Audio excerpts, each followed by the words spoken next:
Hi, welcome to Lifespan Theories, part 9.2. Our first person up is Sigmund Freud. He was kind of a perv. So, Freud had psychosexual development. He broke it down into 5 stages of development that he called the erogenous zones. And I pronounced that earlier wrong, or I pronounced that wrong earlier, so I had to redo this video. Anyways,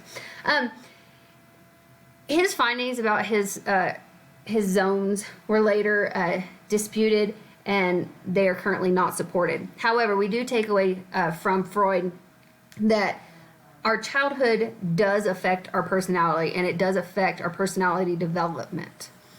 So that's Freud. Our next one is Erik Erikson. I don't know why his parents did that to him. So Erikson has psychosocial development. He believed personality is developed throughout your life. So not just during childhood, not just during adolescence, but throughout life, your personality is developing. He said that you had a sense of self, or what is considered ego identity. He broke it down into 8 stages, and each stage, if you'll look to the right side of the screen, it says culmination in old age.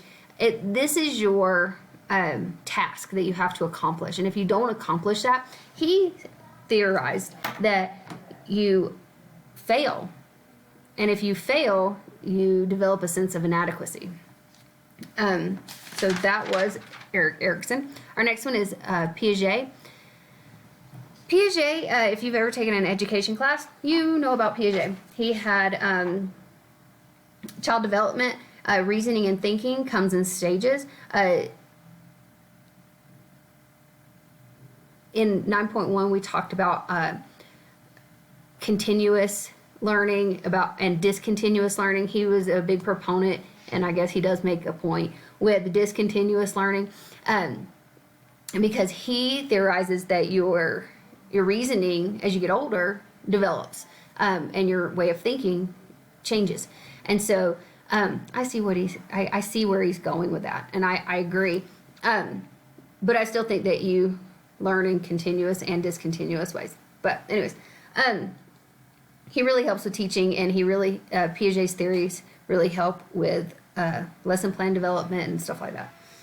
Our next person is, I'm going to mispronounce his name, is Vygotsky, I think.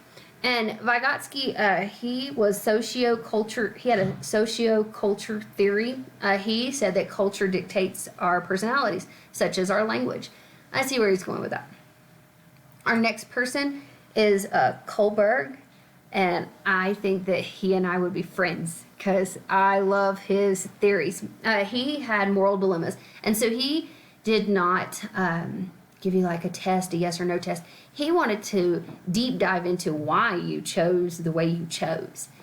One of his most famous questions was a man, I'm paraphrasing, so this man and his wife is dying of cancer. And this man learns of a pharmacist that has developed a drug that will cure her cancer. However, the pharmacist is charging $2,000 for a $200 drug that he developed.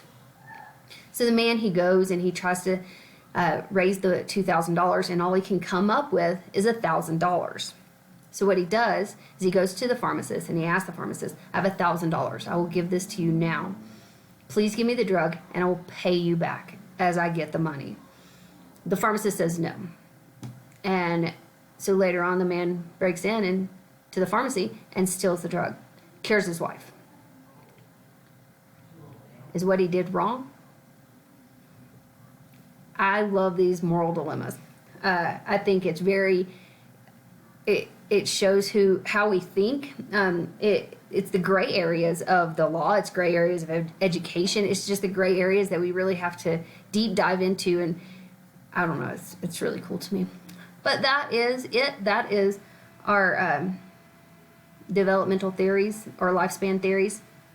And that's all. Thanks. Bye.